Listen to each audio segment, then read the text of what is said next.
Just want to make sure we have these relationships correct. We're now moving away from pluses and minuses on the accounting equation, and we're now moving into these T accounts. And these accounts will be used to record increases and decreases in various asset liabilities and stockholders' equity. So you notice that stockholders' equity accounts in general will increase by credits, decrease by debits. So that if we take each one of the stockholders' equity accounts separately and we look at them, you'll find out that if you start with the contributed capital, so when you start your business, you know that you invest. If you invest in the business, credits increase contributed capital. This could be common stock, for example. So if you sell common stock, it increases by a credit, and it also increases stockholders' equity. Revenues increase and gains also, but we'll just use revenues for now. Revenues increase equity, and they increase by credit. So everything on the right side here is consistent. People don't tend to have trouble with that. But where you do get a little confused is here. Debits decrease your equity. It decreases your wealth. So what I want to emphasize today is two things. One is that if you have an expense, you would debit the expense to reduce equity. But we always say that expenses increase by debits. So every time you debit an expense, you decrease equity. Dividends are the same thing. Every time you debit a dividend, you're decreasing stockholders' equity. So you just have to get used to this terminology. So when we increase an expense, it decreases stockholders' equity. When we increase a dividend, it decreases wealth. So we accumulate dividends, we accumulate expenses, and when we accumulate them, we debit them when they increase. And anytime you debit an expense, anytime you debit a dividend, it will reduce the stockholders' equity. It'll reduce your wealth. And just think about expenses. You have an expense, your wealth goes down. You distribute money to yourself. You take money out of your business, the wealth of the business goes down. Okay. All right, are there any questions on that? That was the last thing we left off on. I just want to be sure that that is clear and we don't have any problems with the notion of expenses and dividends. Okay. All right. Now, to be sure, as always, we'll try a couple of questions. So let's take the first one. And this is going to test you on the concept of a normal balance. Normal balance. We're going to go through this again. If these are easy, good. All right, I'm glad. So if the account normally has a debit balance, could it occasionally have a credit balance? So can there be exceptions? Okay. All right, so now what's the normal balance of an account while you're thinking? What does a normal balance mean? It's the account side that increases it. Whatever increases an account is called its normal balance. Can you have exceptions?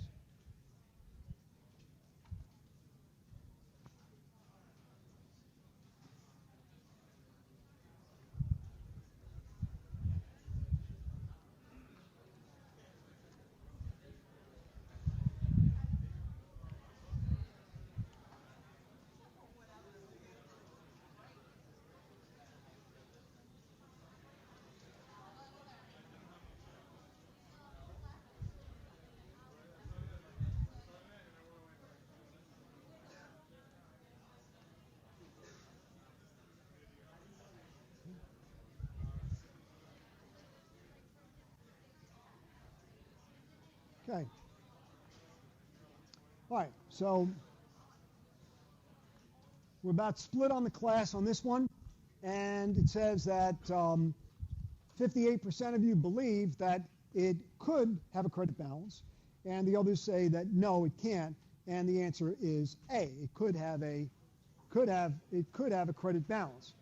So as we said in class, it normally has a Normally, the balance is what you would expect, but there could be some exceptions. So, what's the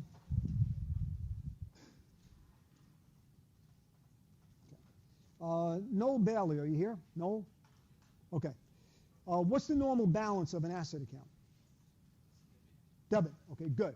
All right. So, if we had a debit balance account, it's possible that it could have a credit. So let me give you a perfect example of that. Example would be, I mentioned this on Friday, your checkbook. your checkbook, your cash account is your asset, okay, the asset cash. If you overdraw a check and you take out more money than you have, then all of a sudden that account has a credit balance. So an overdraft on a cash account could be a credit balance. Okay, thank you. Okay. So you could have a credit balance. All right, so let's go to the next one. Okay. Now, we just did this like 3 seconds ago. So let's make sure we understand this. Expenses increased by a debit balance, and that would reduce stockholders' equity. Okay, so I don't even want to wait a minute on this one. Here they go. Look at that, how fast they're coming in. You know, I'm only getting 178 responses. There are about 247 people in this class, so I want 100%.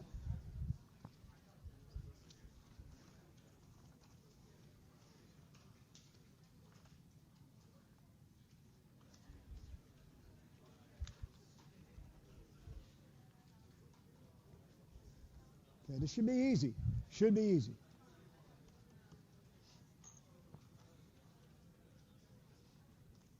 We're still going up now.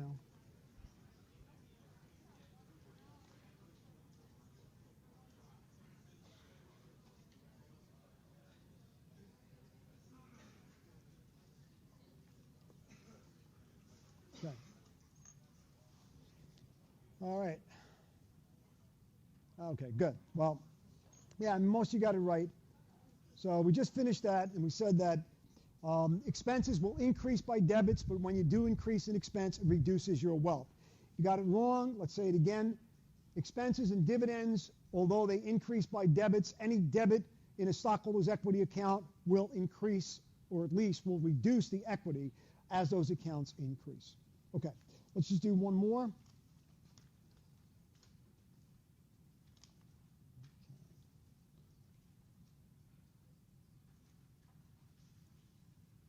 Let's try this one. Which of the following statement is true of revenues?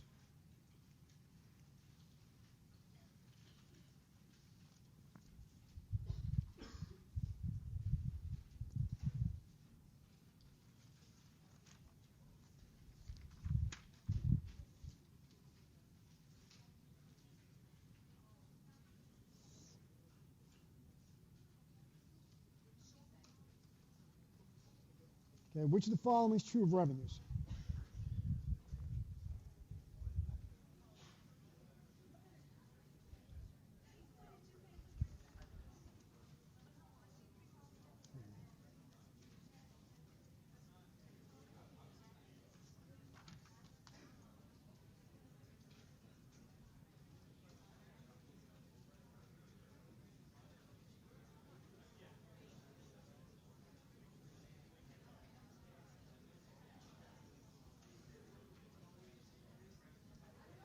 All right. So let's see what happens. Boom. All right. All right. Okay. Class is good on this one. All right, so we're good to go. So again, I use this for myself just to make sure everyone's up to speed. So yeah, if you answered A, B, and C, just make sure you understand revenues increase stockholders' equity, just the opposite of the expense. So if it increases equity, it's going to also increase by a credit that is going to be its normal balance. All right, now we're going to move on to the next learning goal, but just a question here. I'm not going to do this one because I think it's pretty easy. We are going to be taking balances of accounts. So you realize that that has what? What balance does that have, a debit or a credit? Debit balance, and it should be 27.5. Okay, it should be 27.5. Debits minus the credit would give you the debit balance. So you have to take all of the debits, add those up, all of the credits, and subtract them, and that would give you the debit balance. Okay, and we'll see that now as we move along to the third learning objective. All right, so those are the rules of debit and credit. Now we're going to start looking at the actual bookkeeping procedures. Actual bookkeeping procedures use journals and ledgers to record transactions. I think I made it clear that it's obvious that you cannot expect to use an accounting equation to record hundreds of thousands of accounts. We need an information system. As I said, if you major in information systems, these are the kinds of systems that you'd be building.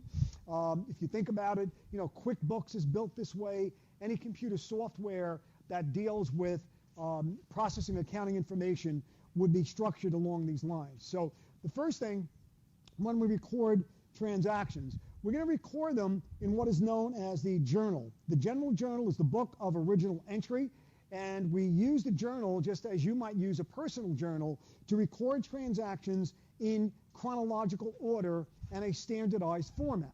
Now, some of the benefits here is that the journal keeps the transaction in one place, so that as we start looking at multiple accounts, you might, for example, we're going to look at the entry to invest in Smart Touch Learning, I guess it is, and you'd find that we debit cash and we're going to credit common stock.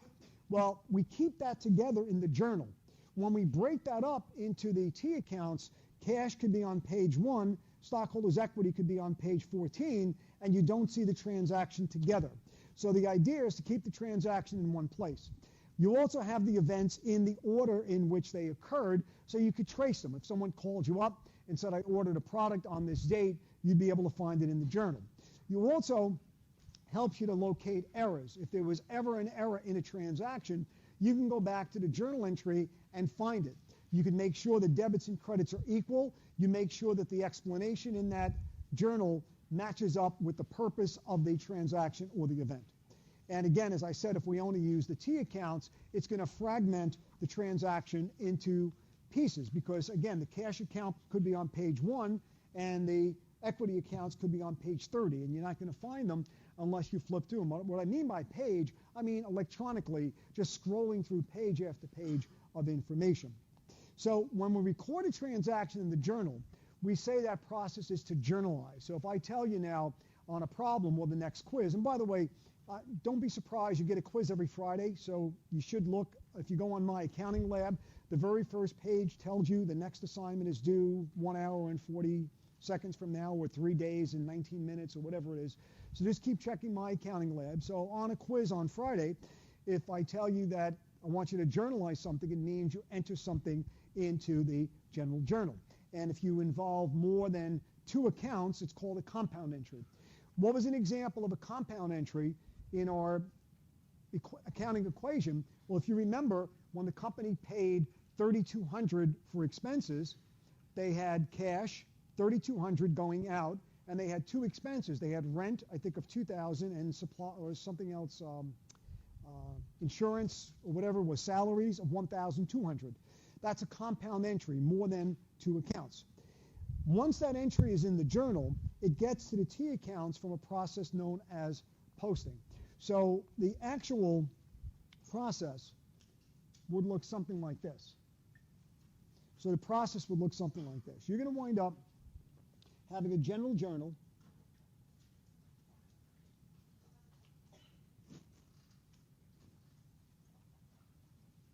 And the general journal is the book of original entry. So that's the first place you record the transactions. Then, if you wanted to go to the T accounts, and this is known as journalizing,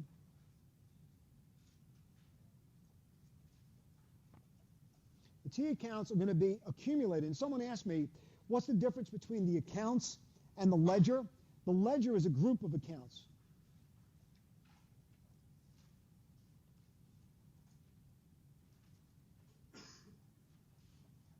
So the general ledger is a group of T accounts. And the process of taking the information from the journal to the ledger is known as posting. So that's the process. So the transaction goes into the journal. We will show you the journal entries in a minute. Once the entry is made, the second place it goes to is the ledger. And it goes to the various T accounts. Yes? Yeah, question? Yeah.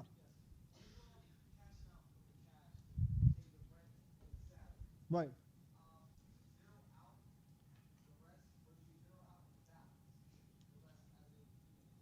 Well, what do you mean by, okay, the question is, do you zero out the expenses? So, yeah.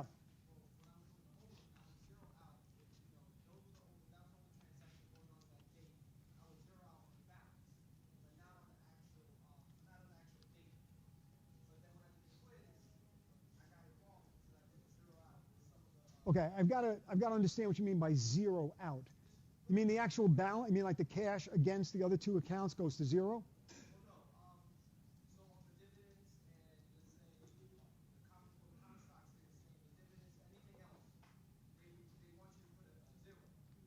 Oh, I see. Oh, so that's an issue with respect to the software that's in the My Accounting Lab. Yeah. You know, I'd have to take that up with the publisher, and if there's points off of that, I could always get them back for you. All right, so just let me know. Yeah, let me know, because the problem, I'll get back to this. The problem is, in some cases, they're looking for zeros. Sometimes they're looking for minus signs, and that shouldn't be. But if you email me that, I'll take care of it. Okay? Okay. All right. So, again, the process of going from the journal to the T accounts is going to be posting. So if you look at the process, here's where we are so far, where we have transaction occurs, you get your documentation, the documentation is analyzed, and then it is journalized, and it is posted. So this is the process we have so far in the formal accounting system. We'll get to the financial statements in a minute. Now, when you look at the journal entries are standard, and so are the T accounts, which we'll get to in a minute. So we'll talk about this in a minute. You'll see in just a second when I put this up on the screen. When you make a journal entry, and this is something, now this is not a publisher's software problem, you've got to do it this way. The date comes first, then the debits. All the debits come first, and they are against the left-hand margin. All of the credits come second, and they are indented. And if there's an explanation, it's going to be also over on against the left-hand margin. So when you look at the journal itself, and I'll show you the entries in a minute, what you'll find is, oh, I'm sorry, let me go back to that one. Well, I can use this one anyway. So if you look at the journal, the first thing is the date, and the debits go against the left-hand side. Credits are indented and come second. And then the explanation is also against the margin. If you do it the wrong way, and even on an exam, I mean, maybe not in this course because we're doing everything, pretty much electronically, but if you are taking a course, you go on to major in accounting, you show up in intermediate, and you make a journal entry. If it's not done right, we can't grade it. We don't know if it's a debit or a credit. So make sure you follow that format. So let's take the first one. We're going back over the same transactions again. Here is an example of the sale of common stock. The sale of common stock is going to be for $30,000. Cash is coming in. The asset cash increases by a credit. You also now have an investment of common stock. Common stock is an equity account. Equity accounts increase by credits. So the journal entry is going to require that you debit cash and you credit common stock. So that's what the entry is going to look like. So again, the date, I don't care how you put the date in. It depends on the format. Cash goes against the left-hand margin because it's a debit, and then the credit is indented. And the sale of common stock is the explanation. And again, that is against the left-hand margin. So the question here about why do we do it that way, again, it's a standard format.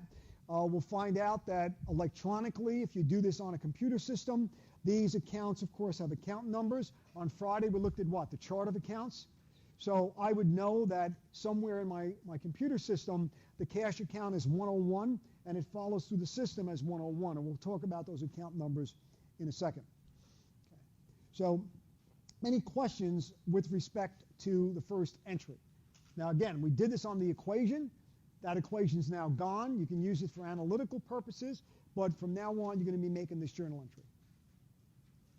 Yeah. So the reason why we put 30,000 for cash under debits because cash is under assets and credit is under assets. That's right. Yeah. So again, it's Mark. Mark. Okay. So you've got Mark. The question, if just to repeat, cash increases. Cash is an asset. Assets increase by debits. Okay, just to take that one step further, common stock is an equity account. Equity accounts increase by credits. And that's the way you have to think until it becomes like second nature at some point. Okay. All right. Okay. All right, so now we're going to post this. We're going to post this to the T accounts. And when you're posting this to the T accounts, we're going to get to the formal journal entries in a second. But you basically take the debit from the cash and move it into the cash account, and take the credit from the journal entry and move it into the stockholders' equity account. So let me just show you here first, and then I'm going to give you a better look on this as well. So if I'm posting, this is the posting process. I need to get the journal into the ledger. So the first thing I do is I take cash. Cash increases by a debit, and I move that into the T account. Now, remember the idea of the journal chronological order. The journal can also have the explanations. It could also be used to verify whether or not there's a mistake. If you look at the account here, this account could be on page 1, and that common stock account could be on page 15. So once you start posting, you fragment the information. However, that information is needed because we will eventually have all these accounts in order and have them ready for the financial statements. So eventually we want these accounts to be set up so that we can have them available to prepare the financial statements. So let me just give you an idea of what might happen. If you're looking at the general ledger, the general ledger would look something like this. So you'd have cash, accounts receivable, you might have office supplies,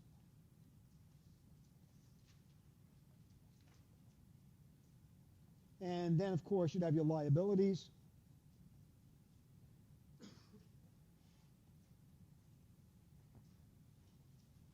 and then you'd have stockholders' equity. So let's say common stock.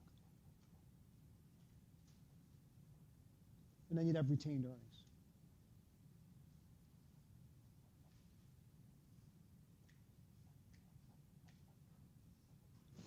Now, of course, you'll have revenues and expenses as well. So what we're doing when we post them, we now have this general ledger.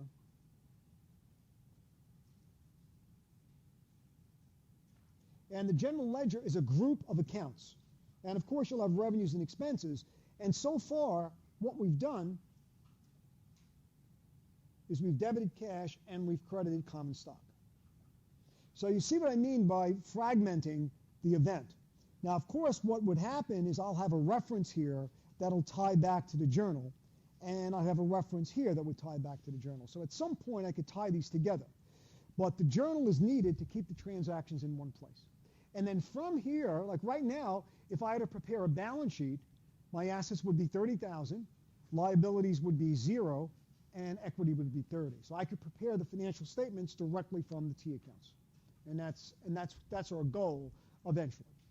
All right, yes, question, yes, sorry. Yeah, that's the posting process. So basically what happened is that when this came in from the journal,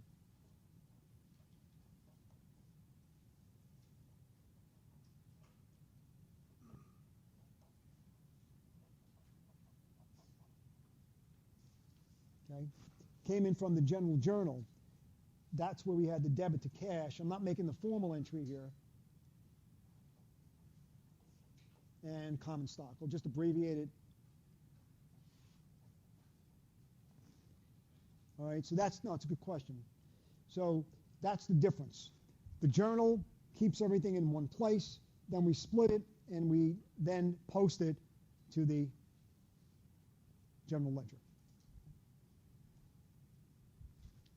All right, so any other questions before we go to the second transaction? And by the way, it's the same effect as the accounting equation, right? Except that now we just don't have assets equal liabilities plus equity, but they do. They are equal. I mean, assets are equal to liabilities plus equity.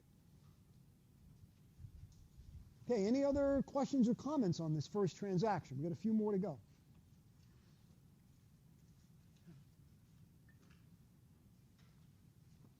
All right, next, if we remember back on our, and again, we want to use a pretty much a running example, a comprehensive and a continuous illustration. Transaction 2, they purchased land for $20,000 in cash. So once again, the repetition, you've got an asset, land, increasing by a debit, and cash is another asset, but it's reduced by a credit. So the journal entry should have a debit to land and a credit to cash. So if we now look at the transaction, it's going to have November 2nd, which is the date of the transaction, land, the debit comes first, it's up on the left side, cash is credited, it's indented, and the explanation. Now again, remember, land increased. Land is an asset account, increases by a debit. The cash account is also an asset, but it decreased by a credit. Now, we're going to post this to the T account, so I'll get there, and then I'll see if you have any questions. All right, so here's the posting. And again, I know that I don't have the larger view right now, but that would actually be part of those T accounts we had before. Okay. All right, so now land has a balance of 20, and what's the cash balance? 10,000. So make sure you're clear about this, that debits and credits are subtracted. So this has a debit balance of 10,000. It's a $10,000 debit balance. So if I had to prepare financial statements right now, I've got cash of 10, land of 20. How much is my equity? Common stock of 30. So everything still balances. And although we're not doing it with an equation, you'd be able to do so at the end of the period when you pull all this together. And we'll show you how that's pulled together at some point. Questions on this transaction? Yep. Yeah, okay. It's a good question. Would the journal be a continuous page? Yeah. I mean, if you looked at journal, if we were still doing things with paper and pencil, it would be a continuous sheet. Now it's just a continuous flow of transactions on a computer. All right, so you'd be piling them up. Okay, another question. Yep. Yep. Yeah, debits first to the left, and then credits are indented. Yeah, and that's what I meant before. You know, in this course, unfortunately, within a second, this course, yeah, the question was that question? You want me to repeat the question? The question was the format, whether or not the debits always come first. They do. And they have got to be to the left. Yep. You have a question? Yep. Yep. Okay, you want to repeat the question? How did you find the okay? How did you find the cash balance of 10? Okay. So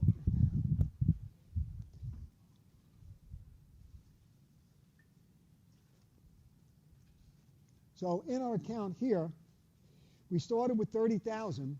The next journal entry, let me give it on a, let's just take the cash account.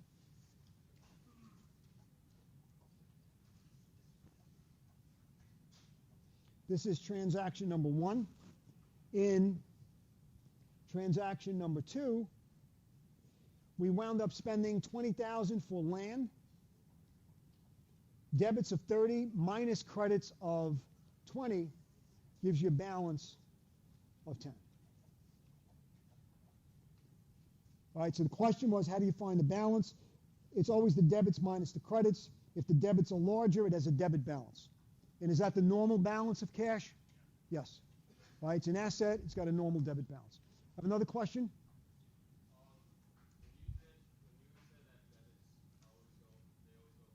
Yep.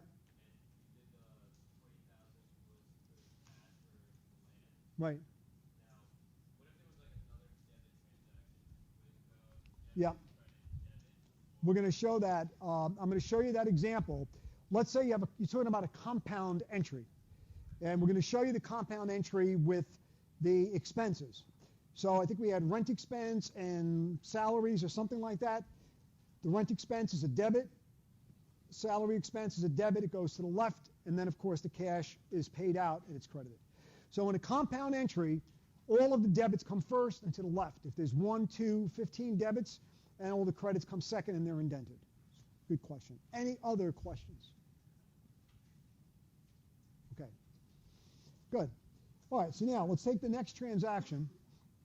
And it depends. I got to make a correction here for you. In this one, they purchased office supplies on account for $500. Now, I think yours said cash or something. There was a typo in there. I pulled it out. So if you got this slide, 48, 2-48, make sure you pull out the word cash there because this is on account. And on account means what? Accounts payable. It means that you ordered but did not pay. So in this case, you bought an asset. You acquire an asset. An asset goes up by what? A debit. And you've incurred a liability. Liabilities go up by credits. So the entry is going to require that we debit the asset office supplies, and we're going to credit the accounts payable. So there's the journal entry for office supplies. And again, the word cash in that should not be taken. Yes? Is there always going to be a debit and a credit? Yes. No, it's got to be debit and credit. Right now, debits equal credits is the same as assets equal liabilities for stockholders' equity. It's sort of like a law or a rule you have to follow. So debits and credits have to be equal. Okay. All right, so the next step is to post this. The next step is to post this. And once again, we're going to post this to a debit to office supplies and a credit to accounts payable. So the ledger is starting to build up. You're starting to build up the ledger, and all of these accounts would appear in that general ledger by posting.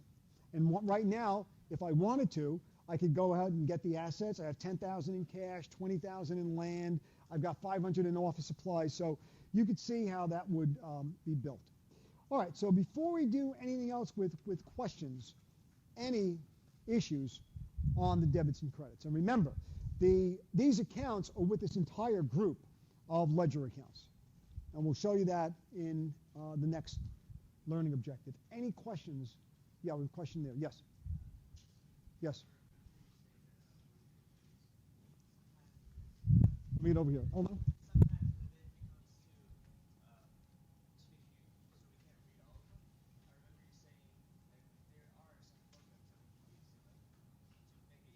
The software, yeah, definitely, yeah. You can use, they have everything you look at that's commercially available. QuickBooks and any other software is built on this model. So the software, will this software actually do this debit credit like all this? Yeah, what will happen is if you're entering, if you were building an information system for a client, you would have to designate the way in which the individual, the data entry, the person that's doing the data entry. Some of them are very intuitive. Some of them are made for accountants. Some of them are made for non-accountants. So if you develop software for non-accountants, you would basically just say, put in cash and put in, the cash go up or down. But for someone that knows a little bit about it, they'd say, enter debit amounts, enter credit amounts. Right.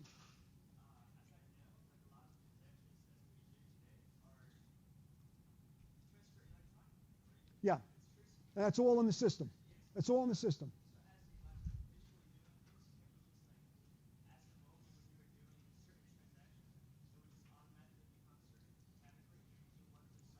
Yeah.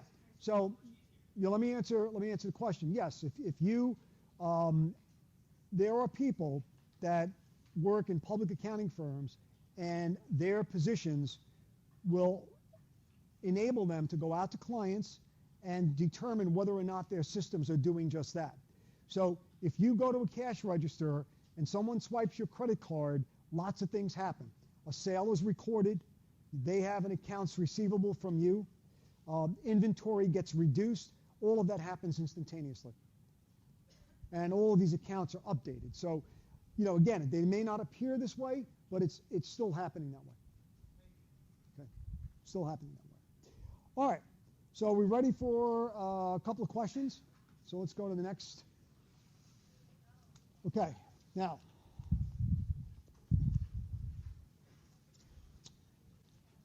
All right, this one I'm just going to, we're just, after initially recording the transaction in the journal, it's transferred to the ledger. Okay, so the answer there is B. All right, now, answer is B. All right, now, here's the one I want you to work on. Okay. Which one of these would be the result of journalizing a transaction that purchases office supplies for cash? Okay.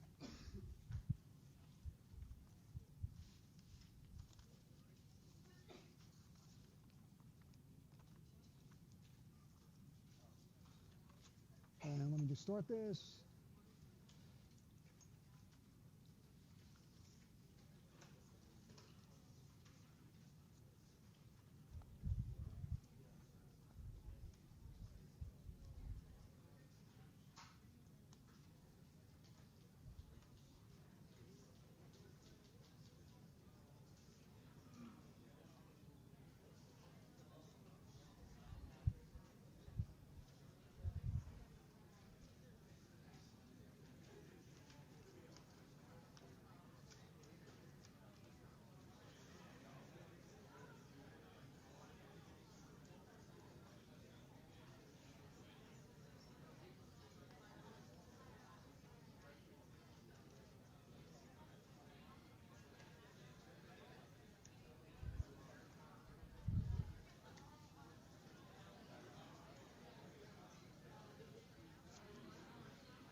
Okay. All right, so let's get the question. All right, so yeah, I mean, it's going to be D. So, all right, so we're doing all right. Again, I just want to be sure if there's anything I have to explain again. Looks like I don't have to explain this again. So the answer is you're going to debit office supplies and you're going to be crediting cash. All right, anyone with any questions on that before we move ahead?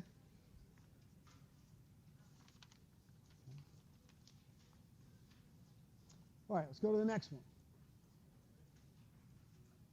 All right, a business renders service to a client and issues a sales invoice. The amount will be collected from the customer at a later time. Which of the following will be true when the invoice is going to be issued?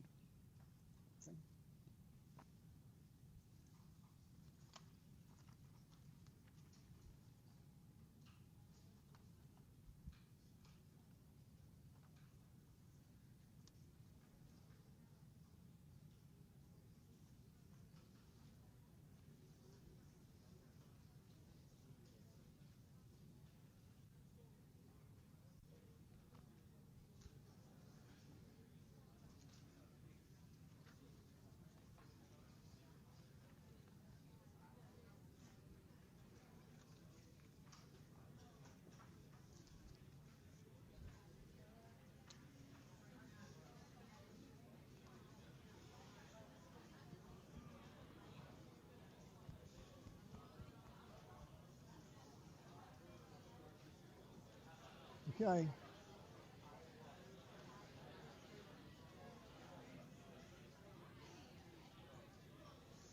All right, well, I don't know. Okay. Yeah, net income will increase. Now, I got to go through this one a little bit. Where's Esposito?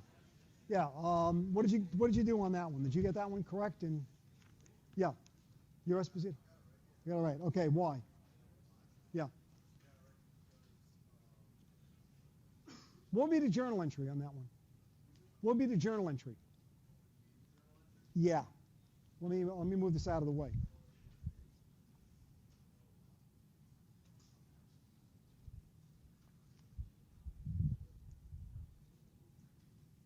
All right, so it's a debit to what?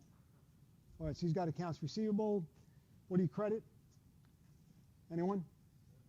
Sales or service revenue. So you debit accounts receivable, credit service revenue. So net income, of course, will increase.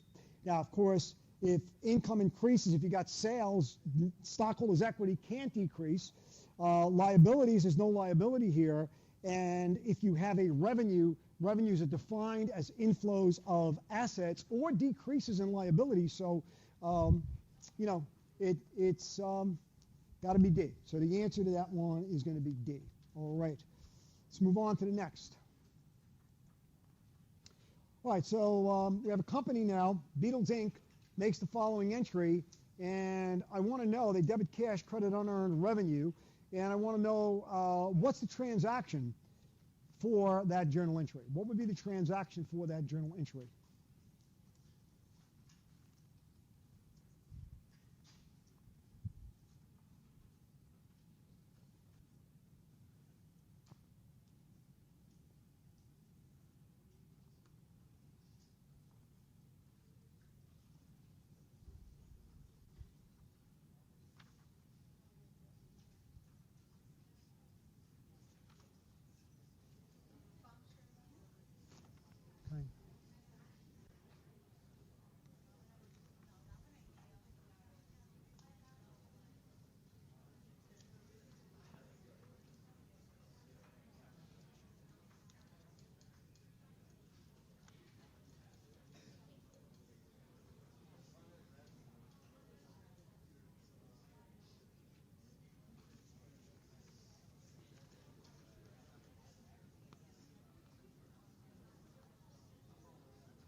Okay.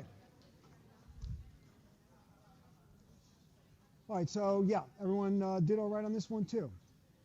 Okay, so it is C. So in other words, this is an unearned revenue, which is a liability, which means that they received $5,000 for services to be performed in advance, which means it's an advance collection, which means that it is a liability. Okay. All right, and finally, the last one is, I'm not going to ask you this one, but this one is just a little bit different from the one we had before. Here you got office supplies that are purchased, but instead of paying cash, you are buying those on credit, and therefore, if you buy office supplies, the asset account office supplies go up, so therefore you debit that, and you're going to credit accounts payable. So the answer would be B in that case. Okay.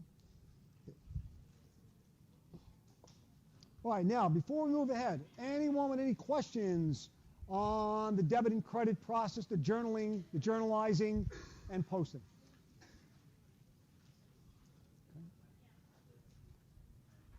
All right. Now we're moving on to the next part of the process. So the way it's going to work in this cycle is that you have a transaction, you have the document, you analyze it, you determine whether accounts are increasing or decreasing, whether they're asset, liability, or equity accounts. Those accounts are then journalized, posted, and now we're going to a trial balance, and that trial balance will become the basis for preparing financial statements. So in this next learning objective, we're going to move on to this trial balance. So the trial balance is really nothing more than a listing of all of the ledger accounts into their debit and credit columns. And you're just going to add them up. As I said, accountants don't do too much except add or subtract. So we're just going to get these columns and add them up. But there's a purpose for it. The purpose for doing this is that we want to be sure that debits equal credits.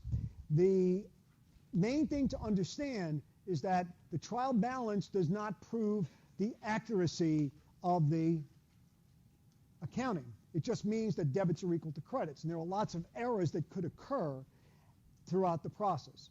So it doesn't involve any accuracy. It just means that debits equal credits. The other thing to remember is that a trial balance is not a financial statement. It is simply a tool or a device that is used to help us prepare financial statements. Now, here are the reasons why you probably could still have errors even though a trial balance balances. You forget an entire transaction, right? You don't journalize it, right? It doesn't show up in the accounts. Or you make the journal entry, but you don't post it. If an entry is posted twice, debits will still equal credits. So for example, let's go back to our, if I still have the first example, I'll make it up again. All right, so here's the first example. So let's have cash and common stock. Here's the correct transaction.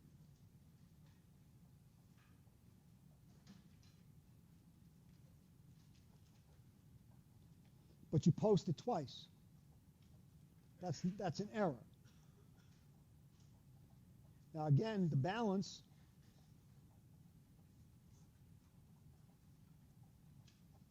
debits are equal to credits, but the trial balance is not correct. So you could post a transaction twice and still wind up with debits equaling credits. So debits could be equal to credits, but again, you don't have a journal entry prepared. You prepare it, you don't post it, and you post it twice. Okay. Now, the other one, or the other problem, is that an incorrect accounts are used in journalizing and posting. So what I could have done, for example,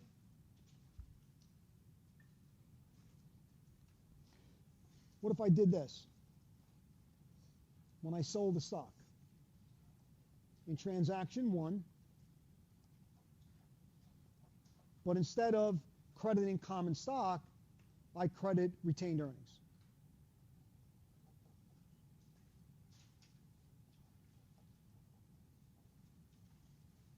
It's the wrong account. It should have been common stock, but the transaction will still balance out. So you could use the wrong account and still have the trial balance. Okay? All right, and the last possibility is that you could have offsetting errors. So what that means is that you can have, in one account, you could record, instead of 30,000, you record 60, and in another account, you don't record anything, you record 0, and it should have been 30, so you offset.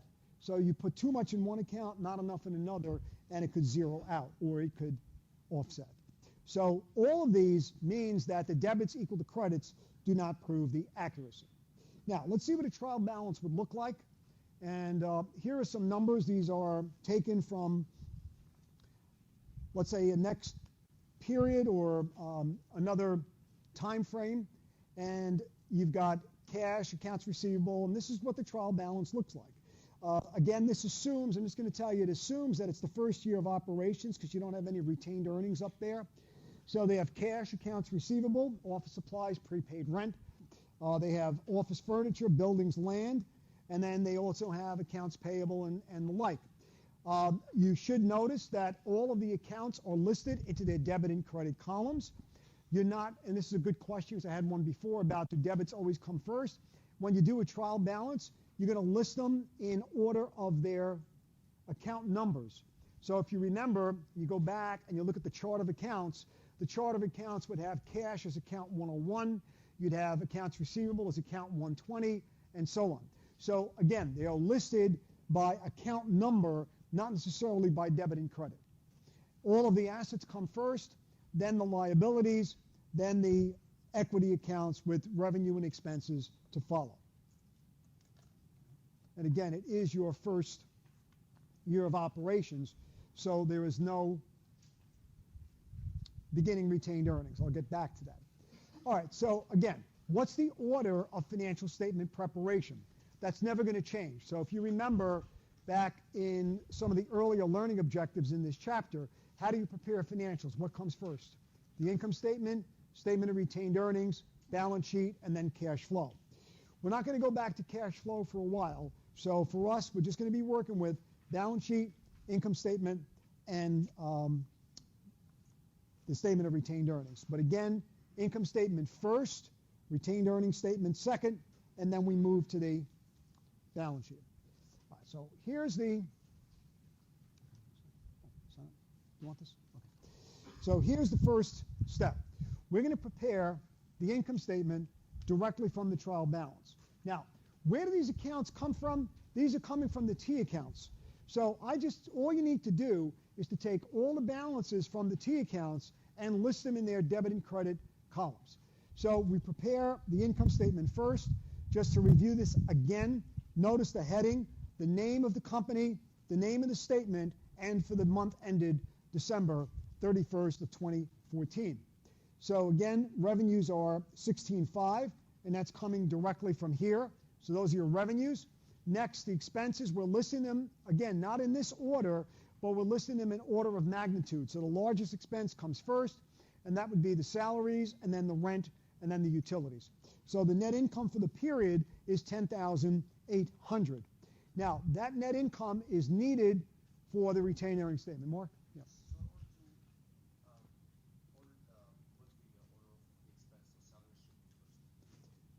Yeah, the largest number is first. Right, the largest. Unless, as I said, when we cover this, in case there's a special reason why, let's say, advertising or research or something the company does to highlight that expense, you might put that first. But for us, we'll put them in magnitude or in size order. Okay? All right, so again, that's your income statement. Now, what happens to that net income number? And again, make sure, does anyone not understand that those numbers are coming from the T account? So let me just make sure that, let me go back to that. Let me just be sure that that's clear. So what will happen is if I was going to prepare a trial balance, I'd be looking in here. So, we had office supplies, I guess, of 500 in our example. We had land of 20,000. So we would take all of these accounts and then transfer them to the trial balance. So the trial balance comes from the general ledger. Just want to be sure we understand that point. So the trial balance comes from the general ledger. It's just the balance of everyone? Yeah. If you have two accounts? Yeah, so cash, yeah, we don't have the same numbers that we have in the example, but cash should be 10, office supplies, and then, of course, the land. Accounts payable was 5, and then common stock is going to be 30. So if I wanted to, let's just use this example. This is where we were in the other learning objective, but just to make sure you understand how this would work, if I was going to do a trial balance, I would be taking these numbers. So if I was going to do the trial balance, I would simply list these in their debit and credit columns. Right? So if I was doing a trial balance, I would then have cash of 10, and then I would go to office supplies of 500. Then I'd have land of 20. Then I have accounts payable. I'll move this up for you. I'd have accounts payable of 5. I'm sorry.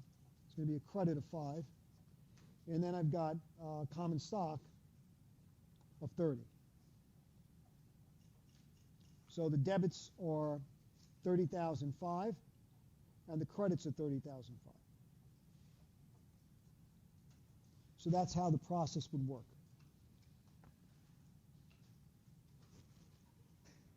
All right, so if you wanted to bring this out, let me bring this out a little bit.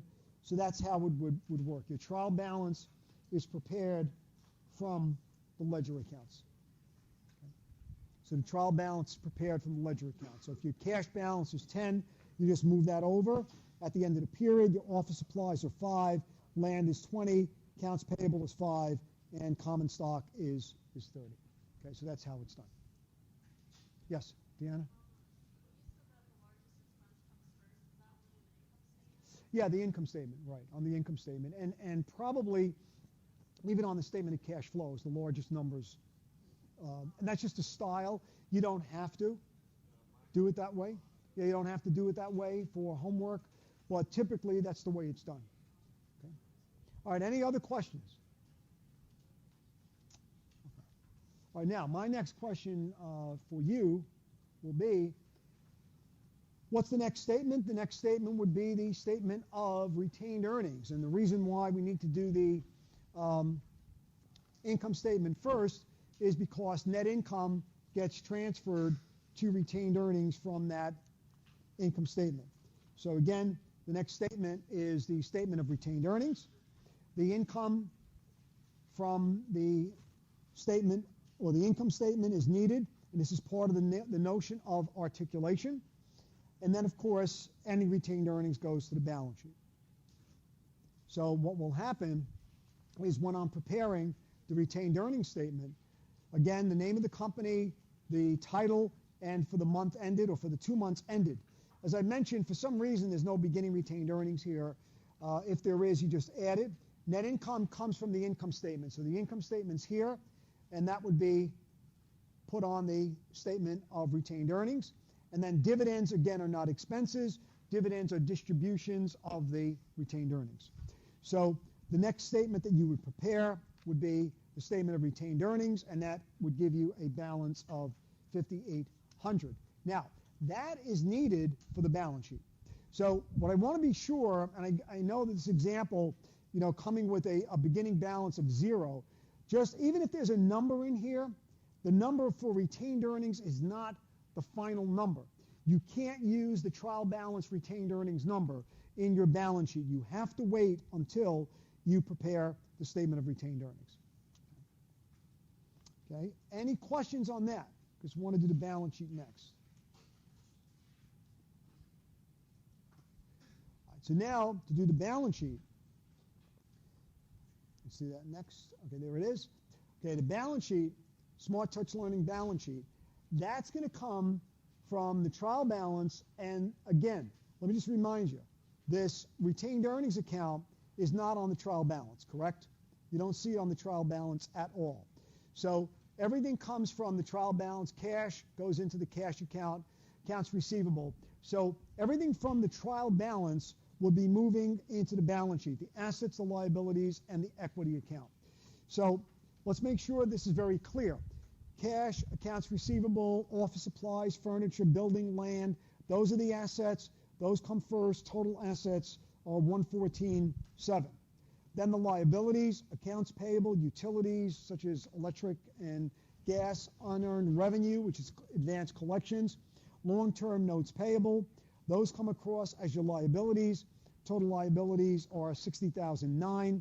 And stockholders' equity, common stock is $48,000, but the retained earnings is not on the trial balance. And even if it was, you don't use that retained earnings. The retained earnings you see there is the retained earnings that we see on the statement of retained earnings.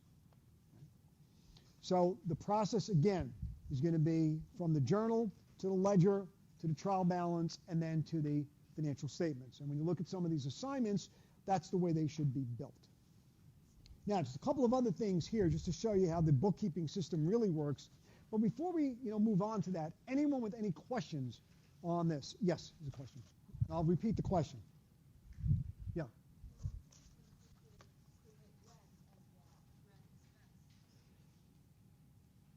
Okay, what's the relationship between prepaid? Okay, what's the relationship between prepaid rent and rent expense?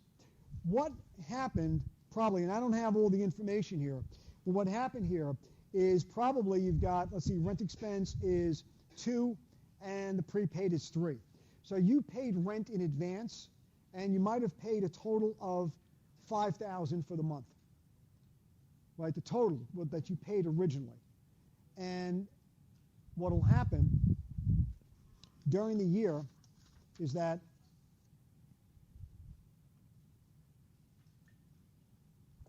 you might have had 2 transactions or 1. So let's assume it's 2 transactions. So it may be that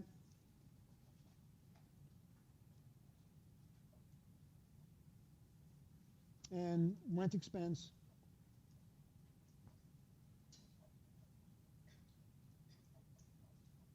and let's say it's the current amount that's due.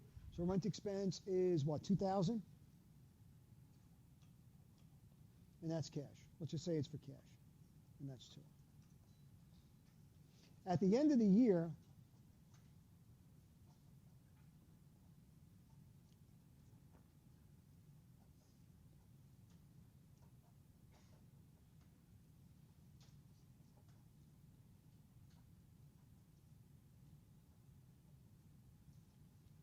so let's say the second transaction for rent is that you prepaid rent in advance for future use. So let's say on December 31st of 2014, you pay $3,000 for next year. You gave the owner of the building or the office space or the storefront, you give that person the money up front. So the person that pays it has an asset called prepaid rent.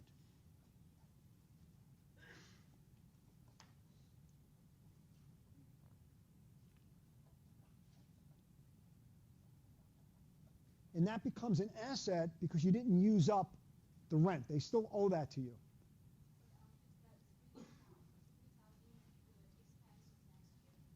Okay, that's a real good question. That $3,000 will be an expense for next year as you use up the office space. Yeah, you have to take, it's an asset now, but next year as you occupy, and then it goes into rent expense. Well, I don't want to go, those are adjustments we have to make, but that'll happen. So as you use it up, it'll be a rent expense. That's a little bit ahead, but it's a good couple of good points there. Okay?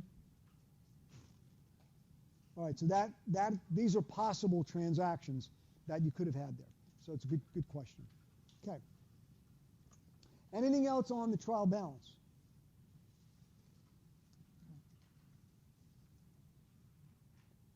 All right, now just to show you what the formal accounts look like in a system, let me just change this for you.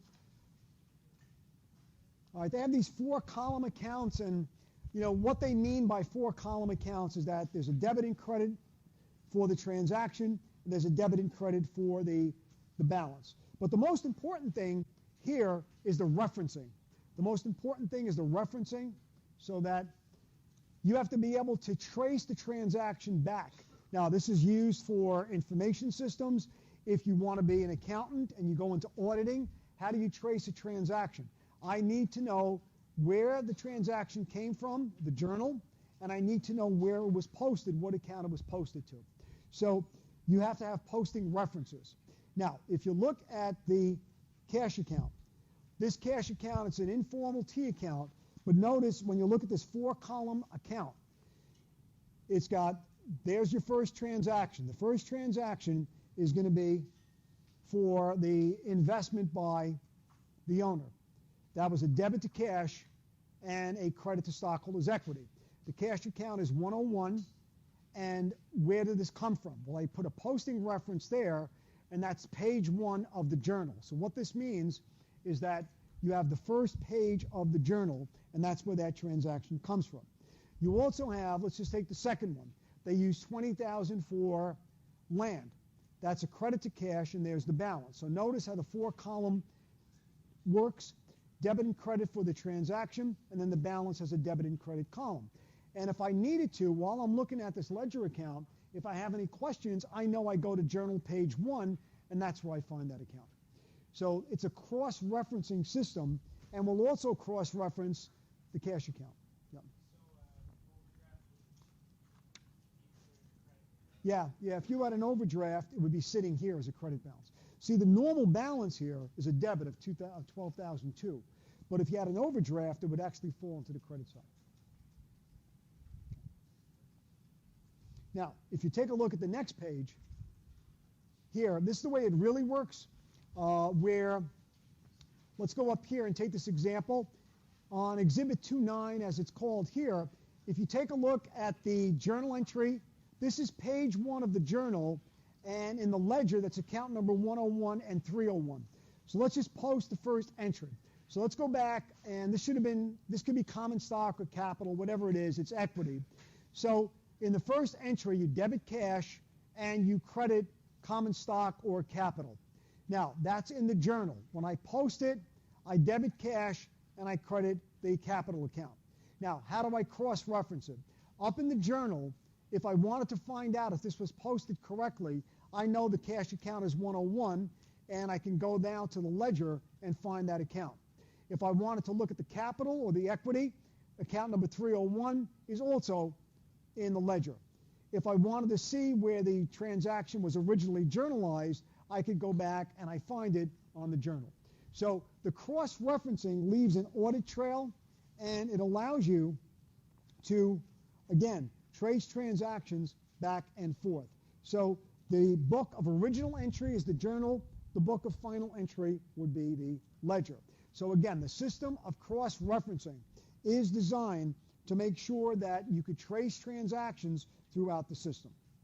And then finally, when we look at articulation, let me go here, just to make sure, before we leave this, just make sure you're very comfortable with the notion that the financial statements tie together.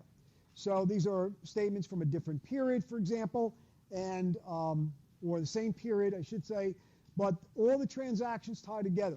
So once again, all the statements tie together, I should say.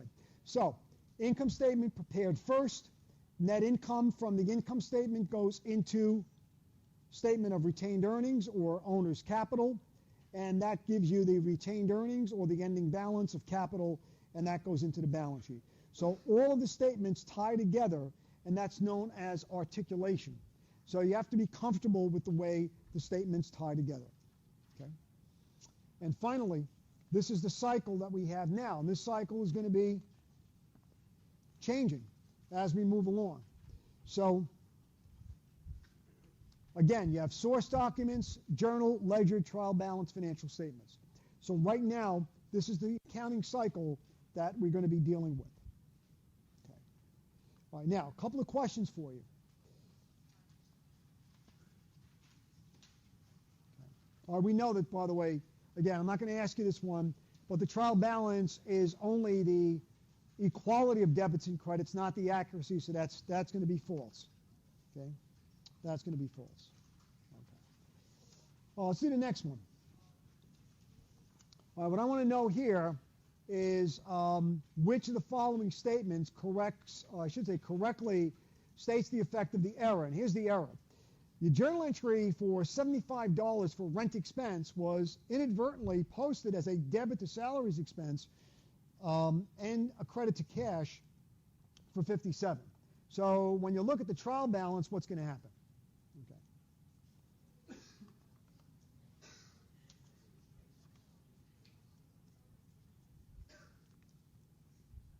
Now, the big one error here, I know you don't have to worry about.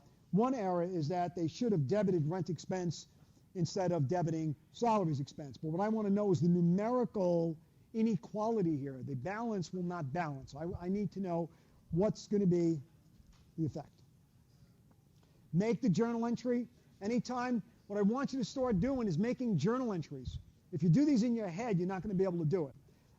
So if you're laying down with an iPad and using an RU wireless, which is horrible, you're not going to be able to answer these questions. All right, so make the journal entry and see what happens. Make the journal entry and see what happens.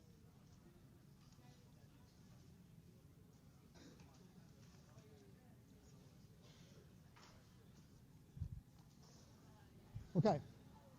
All right, so the answer, by the way, is that if you make the journal entry,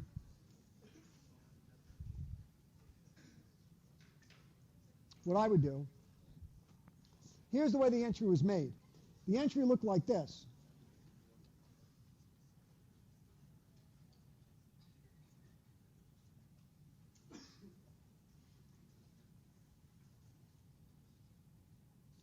So, of course, this, first of all, should have been rent. So we know that's wrong. But aside from that problem, the debits exceed the credits by 18. Right? So it's an $18 excess debit in this case. Now, to correct that, of course, you'd have to reduce cash as well. Okay?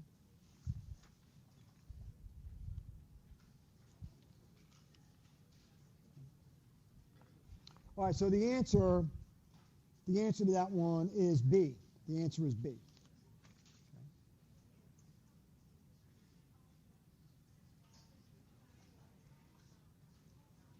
Okay, any questions on that? Okay, I have one more. Now, according to Rutgers time, got 6 minutes to go, and I'm going to ask you one more question. And what I want you to do is answer the following. You need to find out how much common stock should be in this trial balance. All right, so how much common stock would you have in this trial balance?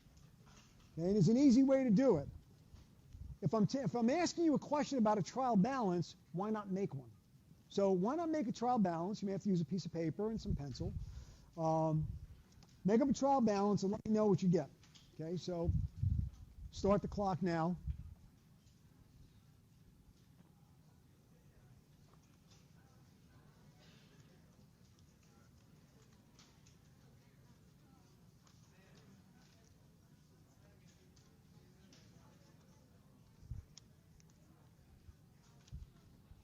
Doesn't have to be formal, just list things in their debit and credit column.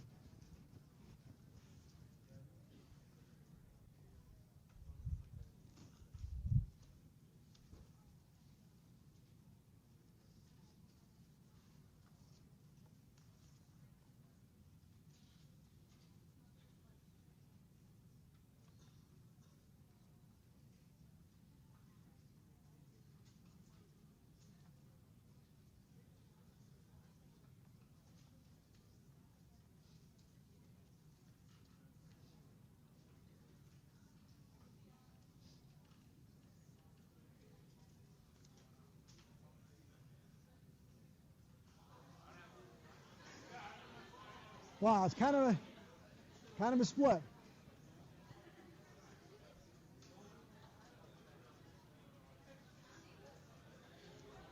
All right, let's see. All right, anyone in the second half of the room, who got it right? Second half of the room. Who got the correct answer? Who thinks they got the correct answer? What is the correct answer? B. All right, so it is B. All right, so Jeffrey, how'd you do it? You got it right, or you just raised your hand? Got it wrong. All right, all right. So all right, the correct answer is B. So let me just make sure we got that recorded. All right. Anyone else get it right back there? All right, Ian, I know. Anybody else? All right. How did you do it? You got it right? Anyone back? People in the second half of the row don't get it right? Javier? Anyone? Javier Lopez? Is he here? He's not here. Anyone else? What about, I'm thinking. Oh, someone with a big M. Michigan. Or an M. You got it? Yeah, did you get it right? How'd you do it? You don't really know. Okay.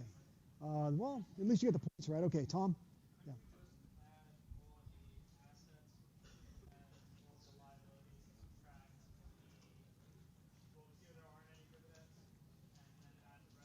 Yeah. All right, so what he said's good. What he did is he got all the assets and liabilities. He did it that way. And then without any dividends, he was able to back into the number. All right, yeah, good. Anyone else? Yeah, good. Okay, and then plug that in. Yeah, okay. Yeah, so you could do it that way. You could do it by the accounting equation. Well, I just did this. I mean,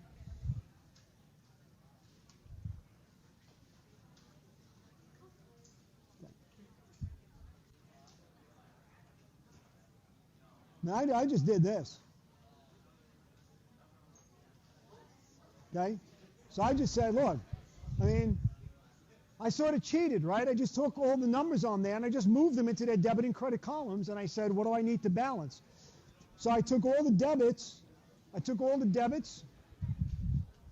me focus this if you can't see it.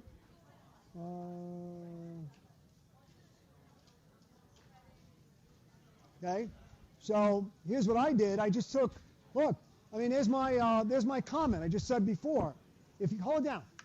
If you got to build a trial, if you have to solve for a trial balance, just build a trial balance. That's all. So there's no order. It's not fancy. I just took the credits into one column, debits in the other. Debits exceeded credits by $8,250, and that was my answer. All right, so it is B.